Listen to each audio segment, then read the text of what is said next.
जिसका डर था वही हो रहा है।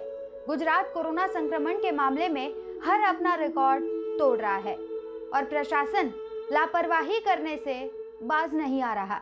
क्या है पूरा माजरा, देखिए हमारी ये स्पेशल रिपोर्ट। कोई ऐसे ही कभी नहीं बोलता कि ईश्वर किसी को भी अस्पताल के रास्ते न बताए, क्योंकि अस्पताल में जाने वाला शख्स जान के बदले अपनी जीवन भर की जमा पूंजी दांव पर लगा देता है, और वो भी अस्पताल के बढ़ते बिल के स्वार्थ की भावना की वजह से।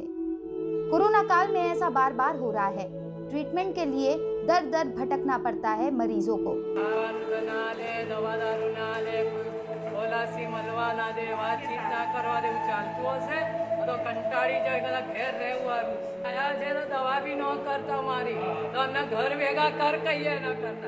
तो कभी अस्पताल में बिस्तर होने के बावजूद मरीजों को अस्पताल में बिस्तर नहीं है ऐसा कह के मना कर दिया जाता है। एसवीपी वहाँ सारवार अच्छी हो रही है, लोग संतुष्ट भी हैं, लेकिन वहाँ पर जहाँ की कैपेसिटी 1000 लोगों की है, उस हॉस्पिटल में अब 500 से ज़्यादा लोगों को एडमिट नहीं किया जा रहा है। वहाँ से उन लोगों को कहा जाता है कि आप लोग सिविल जाइए। सिविल जा रहे हैं, सिविल में परेशानी दिक्कत ये आ रही है कि सिविल हॉस्पिटल के अंदर जो वेटिंग है वेंटिलेटर के लिए, जो बिल्कुल अति आवश्यक है कि जब क्रिटिकल पोजीशन होती है उस वक्त में सबसे पहले वेंटिलेटर की ज़रूरत पड़ती है। आज 20 से 25 लोगों का वेंटिलेटर का वहाँ पर वेटिंग चल रहा है। इसलिए लोगों की परेशानी ये है कि आज क्रिटिकल पोजीशन हो, एसवीपी दाखिल कर नहीं रही है, सिविल में जाओ तो सिविल के अंदर वेटिंग चल रहा है, तो लोगों के पास मरने के सिवा दूसरा कोई रास्ता दिख नहीं रहा है।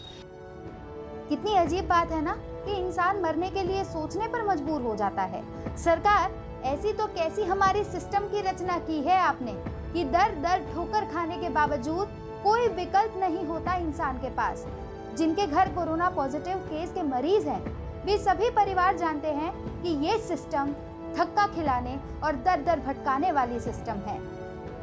एशिया की सबसे बड़ी सिविल अस्पताल अहमदाबाद की है, लेकिन ये अस्पताल का आलम यह है कि 4 से 5 दिन गुजरने के बाद भी मरीजों के कोरोना रिपोर्ट नहीं आते हैं। कोरोना की महामारी में हर रोज आंकड़े के खेल खेले जाते हैं। आज इतने केस बढ़े, कल से इतने केस कम आए, हम संक्रमण की संख्या में चौथे स्थान पर पहुंच गए हैं। इतने लोगों को संक्रमण हुआ, इतने लोगों को कोरोना हुआ। ये सारी माया जाल में हमें सिर्फ अंक नजर आते हैं। इन सब के बीच हम ये भूल जा रहे हैं कि ये सिर्फ अंक नहीं है, ये एक एक शख्स है, और ये एक एक शख्स का खुद का परिवार है, जिसके लिए कोरोना का एक आंकड़ा सब कुछ है। और अगर ये परिवार का सदस्य नहीं रहता तो परिवार छिन्न भिन्न हो जाता है।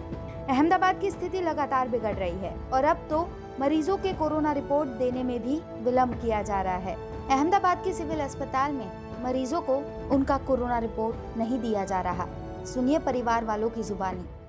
कि तुम्हारे मरीज का इलाज चल रहा है, तुम रिपोर्ट लेके क्या करोगे? घर पे ले जाके अचार डालोगे क्या रिपोर्ट का? तुम्हारे मरीज का इलाज चल रहा है ना, बात एक दिखा दे रहे हैं, बस ना नर्स बात कर रही है ना डॉक्टर बात कर रहा है। मैं उसमें देखे मैं क्या समझूंगी उनका क्या हो रहा है क्या नहीं हो रहा है। यहाँ पे मैडम से बोलो तो मैडम बोली कि सबको समझो कि कोरोना पॉजिटिव है, दूरी बना के रखो।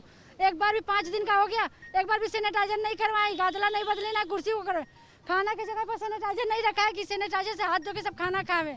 संडे सुबह मॉर्निंग में लेके आए थे और अभी तक कोई रिपोर्ट की जांच की नहीं है। उनकी रिपोर्ट हमने बाहर करवाई थी, बाहर उनको निमोनिया बताया, यहाँ लाए डायरेक्ट कोविड में डाल दिया। उसके बाद अभी तक कोई सिचुएशन यानी रिपोर्ट की कोई प्रोसेस दिख नहीं रही है। और ऐसे तो मैं अकेला नहीं हूँ, ऐसे मेरे जैसे 45 लोग 46 लोग की रिपोर्ट अंदर चौपड़े में और लिखी है। अनलॉक की जल्दी और अर्थव्यवस्था के आकर्षण में हम मृत्यु और बढ़ती कोरोना संक्रमण की संख्या को नजरअंदाज कर रहे हैं। अनलॉक होने के बाद लगातार बढ़ते केस की संख्या के बीच ये व्यवस्था को सुधारनी होगी, नहीं तो परिस्थिति और बेकाबू हो जाएगी। सरकार।